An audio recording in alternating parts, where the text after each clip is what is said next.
Hi, welcome to masala treat. Subscribe பண்ணுங்க, கூடவே bell button click பண்ணுங்க, லைக் அண்ட் ஷேர் பண்ணுங்க. Hello friends, welcome to masala treat. சேஃபா சமைங்க, சந்தோஷமா சாப்பிடுங்க. இன்னைக்கு நம்ம பார்க்க போற ரெசிபி ஃப்ளவர் கோவா. இதற்கு தேவையான பொருட்கள்: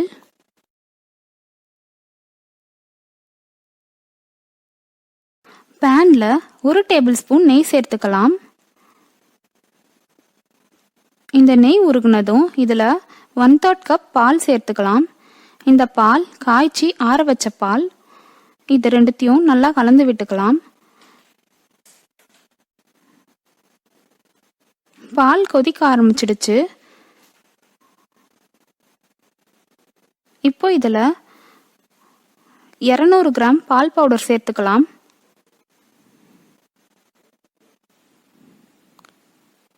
இது எல்லாத்தையும் நல்லா கலந்து விட்டுக்கோங்க. இது கூட 1/4 டீஸ்பூன் ஏலக்காய் தூள் சேர்த்து இதை ஒரு வாட்டி நல்லா கலந்து விட்டுக்கோங்க. இப்போ இதில் 2 டேபிள் ஸ்பூன் சர்க்கரை சேர்த்துக்கலாம். நீங்கள் பவுடர் சுகர் கூட சேர்த்துக்கலாம். உங்களுக்கு சர்க்கரையோட இனிப்பு ரொம்ப வேணும்னா 3 டேபிள் ஸ்பூன் சேர்த்துக்கோங்க. இது எல்லாத்தையும் நல்லா கலந்து விட்டுக்கோங்க. சர்க்கரை நல்லா கரையிற வரைக்கும் நல்லா கலந்துக்கலாம்.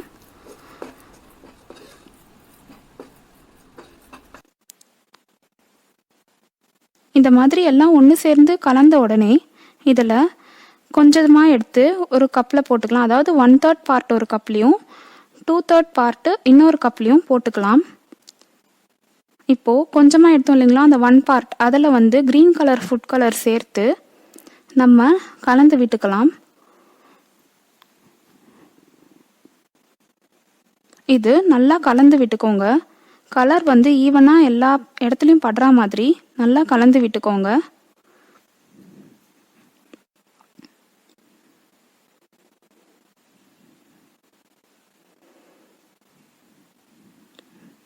இப்போது இன்னொரு 2/3 பார்ட்லேயும் நம்ம ஆரஞ்சு ஃபுட் கலரு கலந்து விட்டுட்டோம். இப்போது ஆரஞ்சு ஃபுட் கலர் சேர்த்த பாட்டில் 1/2 ஸ்பூன் நெய் சேர்த்து இதை நல்லா கலந்து விட்டுக்கலாம். இது நல்லா ஸ்மூத்தாக ஆகிற வரைக்கும் நல்லா கையால் பிசைஞ்சு விட்டுக்கோங்க. எந்த அளவு ஸ்மூத்தாக இருக்கோ அந்த அளவுக்கு நம்ம ஃப்ளவர் கோவா சூப்பராக வரும். இந்த மாதிரி பிசைஞ்சு இதை எடுத்து வச்சுக்கலாம். இப்போது க்ரீன் கலர்லேயும் 1/2 ஸ்பூன் சேர்த்து பிசைஞ்சு வச்சாச்சு. க்ரீன் கலர் பார்ட் எடுத்து பட்டர் பேப்பரில் வச்சு இந்த மாதிரி தட்டிக்கலாம். பட்டர் பேப்பர் ஏன் யூஸ் பண்ணியிருக்கேன்னா ஒட்டாமல் வரதுக்காக. உங்ககிட்ட பட்டர் பேப்பர் இல்லைன்னா நீங்கள் ஏதாச்சும் ஒரு பிளேட்டில் எண்ணெயோ நெய்யோ தேய்ச்சி அதில் கூட இந்த மாதிரி வச்சு பண்ணிக்கலாம். அப்போ உங்களுக்கு ஒட்டாமல் வரும். இதை இந்த மாதிரி ரோலிங் பின் வச்சு நல்லா உருட்டிக்கோங்க.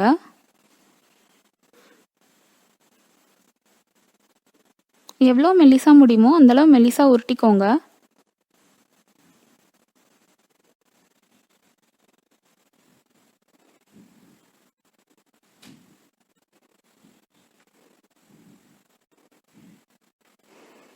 இந்த அளவு மெலிசா உருட்டினதுக்கப்புறம் நம்ம பாட்டில் கேப் வச்சு இந்த மாதிரி குட்டி குட்டி ரவுண்டாக நம்ம இதை வெட்டி எடுக்கணும்.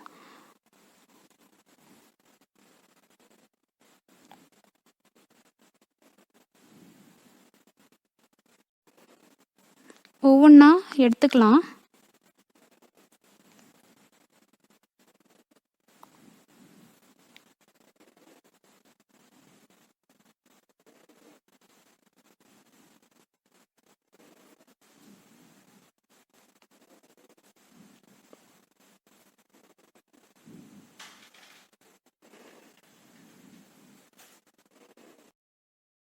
க்ரீன் கலர் பார்ட்டில் பண்ண சின்ன சின்ன ரவுண்டு பெட்டல் பண்ணுறதுக்கு சூப்பராக தயாராகிடுச்சு.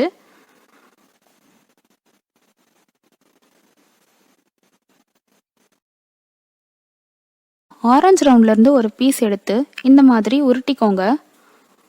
இன்னொரு பீஸ் எடுத்து இந்த மாதிரி இதில் ஒட்டிக்கோங்க.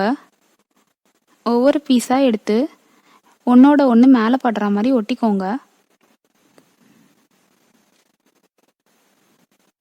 அடியில் மட்டும்தான் ஒட்டணும், மேலே விரிஞ்சு தான் இருக்கணும். இப்படி ஒவ்வொன்றா எடுத்து ஒட்டிக்கோங்க. இப்படி ஒவ்வொரு ரவுண்டாக ஒட்டிகிட்டே வந்தீங்கன்னா உங்களுக்கு ஃப்ளவர் ஷேப் கிடைக்கும். உங்களுக்கு எவ்வளோ பெரிய ஃப்ளவர் வேணுமோ அந்த அளவு நீங்கள் இந்த ஒவ்வொரு ரவுண்டாக எடுத்து ஒட்டிகிட்டே வாங்க.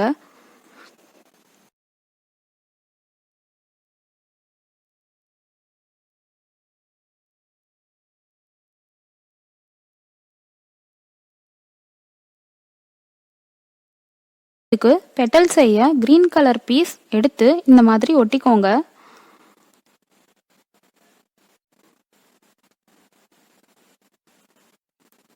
ஒவ்வொன்றா எடுத்து இந்த மாதிரி ஒட்டிக்கோங்க.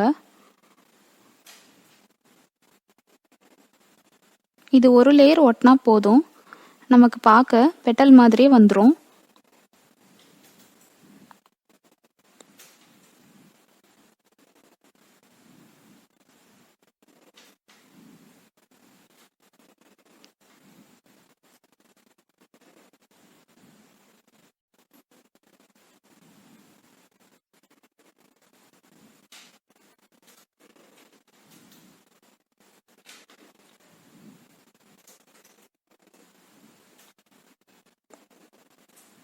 பாருங்க எவ்வளோ சூப்பராக நமக்கு ரோஸ் தயாராகிடுச்சு. பாருங்க எவ்வளோ சூப்பராக டேஸ்ட்டாக நம்ம ஃப்ளவர் கோவா தயாராகிடுச்சு.